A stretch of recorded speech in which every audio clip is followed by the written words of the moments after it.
Another day, another video. That's what I like to say.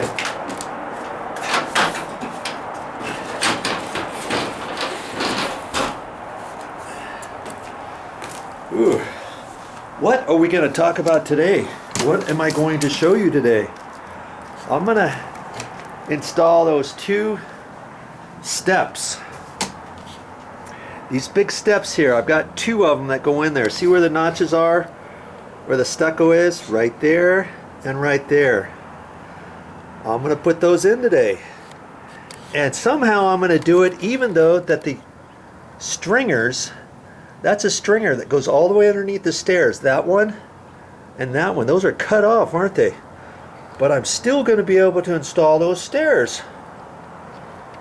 Hey, yes. And I'll show you all that on this video segment. If that's what you want to see me doing that so that you can figure out how to do it on your own, stick around. Well, I think I'm just about ready to huff that 4x12 over here. And I looked on here. Remember, we have the this little hanger here, and they also screwed one up against the stucco wall. See? And this was all dirty, and the stucco was out a little bit, so I scraped that off. Used my wire brushes here. I also scraped that one off, getting ready, and there was a slight little hole there, so I filled that up. And I made sure there was some liquid nail construction adhesive on here. I scraped all that off to make sure it's all fine. This edge here, I scraped all that off.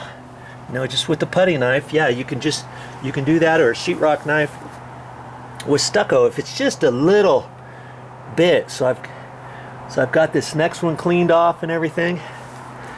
Got my block in there. I'm gonna have to move that block, and then it should fit right up in there. And then each one of these is like an inch. Oh, I forget what it was.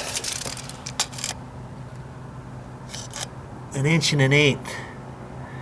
So see, once I put this one up, and I checked these on down here. Each one was about an inch and an eighth. And once I push it in here, I can double check that, and it should be the same across there. And then this riser piece here comes up in the back, so I know I've got to have at least an inch and a half gap right back in there. And I'll double check all those measurements before I attach it. Okay, so I think I'm ready. And let's talk about these. Let's talk about this beam here for a minute.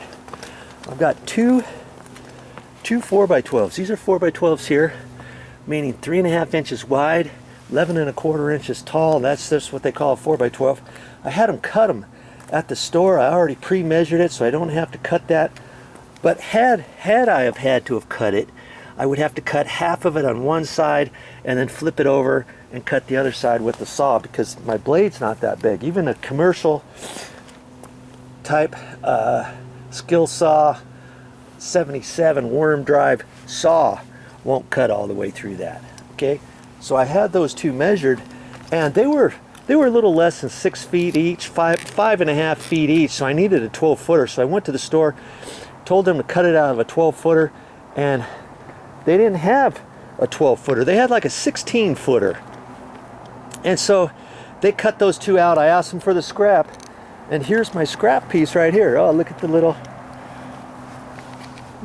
guy. He's wanting to help me. Where is he? Oh, there he is. He's wanting to help me today. And so they gave me the extra piece. I didn't have to pay for this piece at all. This is a little bit over 4 feet. They just gave it to me. That was nice of them, huh? Now, most of these are number 1. It's a Douglas fir number 1. Okay? And That's just normally what beams are. The 4x12s are number 1s, and the rest of the Douglas fir material is number 2 or better, they call it. So it doesn't necessarily have to be a number 1 for the Douglas fir. 2x6s, 2x8s. See, there's a 2x8 piece, and then I got all these pieces were 2x6s. Okay, I didn't need any 2x4s. So I'm going to have to figure out which one I want for that first one, which side is going to face up and which side is going to face down, because it's kind of rough sawn on that side, and this side is kind of rough sawn too. I'm just going to have to kind of look and make a determination which one I need. And interestingly enough, Home Depot, I thought they were going to have 4x12s, but they didn't. They only had 4x4s and 4x6s. I went over to Lowe's. They had 4x12s, but only 8-footers and 12-footers. I could have cut a 12-footer in half over there, but they didn't have any in stock. And for some reason, they didn't have a saw to cut it. Sometimes you go to a place and they'll cut these for you at the lumber yard. And so I went to another lumber yard where they had them. Sure enough, they got it on the forklift. They took it over there. They chopped it off in their big, huge saw. So I know this is nice and straight on both ends. And I'm ready for my project, okay? So I guess I'll set the computer up, or the video camera up, and I'll get up in here, resituate my ladder so it's over here, and huff that thing up here and slide it into place. Okay, that's my next step. And I don't mind them having 4x12s as steps. Lots of times you don't have 4x12s. This is a nice beefy staircase, and so when I put it on here, obviously that's going to hold that side, and over here it's just going to be held off of this one thing, but it's not going to twist enough to fall off or anything. And then I can do some work underneath it and support it underneath and all that kind of good stuff. Okay, ready to rock and roll.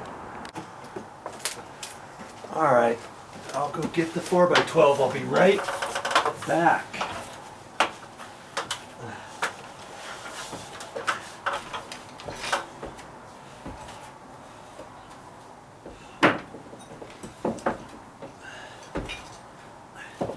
So I better take this block out of here.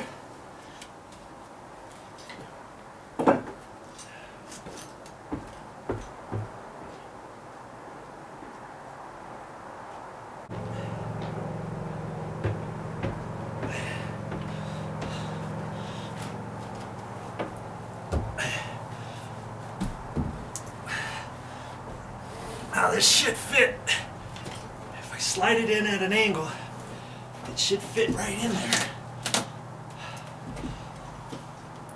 Come on, baby.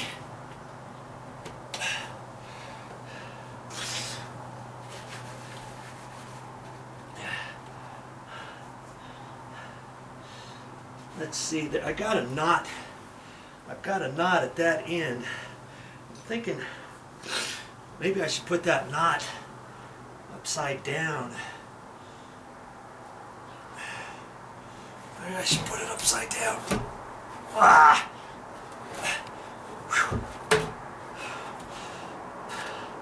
Got a few checks in the wood here.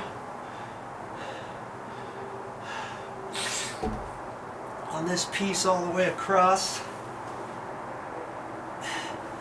Okay, let's think about this here.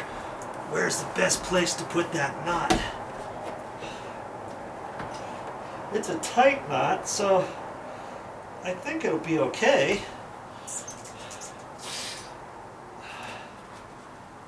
It looks okay. Alright, I think I'm going to leave it. I think I'm going to leave it in that corner. Okay, just have to be careful here. Ooh.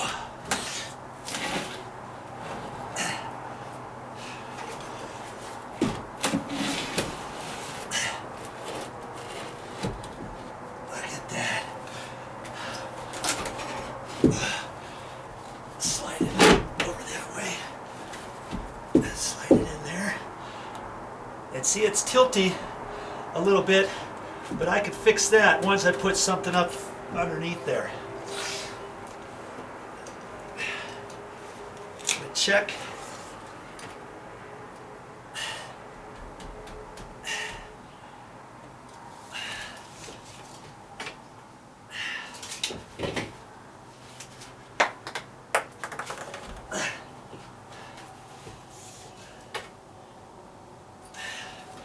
Inch and an eighth.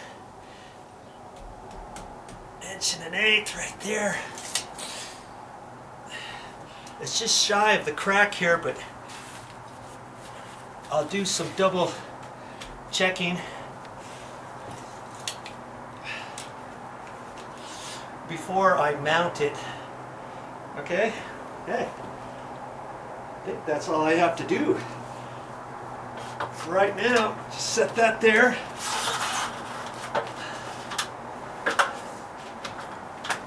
Come back down here and take a few measurements. And stuff. Okay. And see, look at that. Look at that big gap up there. That's because this has to be tweaked. And what is it hitting? Okay, it's hitting that, so that's got to go down. See, that side's got to go down a little bit. See how big the this crack is? But it was big before. You remember? It was big before. So, and it's not even hitting this. It's hitting that. That was the existing. And so that side there's got to be pushed down. I'm gonna have to push it down like that, and that'll go down once I screw it in right here, won't it? Okay, I'm gonna take a couple measurements again over here. I got to make sure I have 1.5 inches there, and just for kicks, let's see what we got here. Oh, only got 1.25 inches, so I'm going to have to slide that out a little bit. Okay, wow.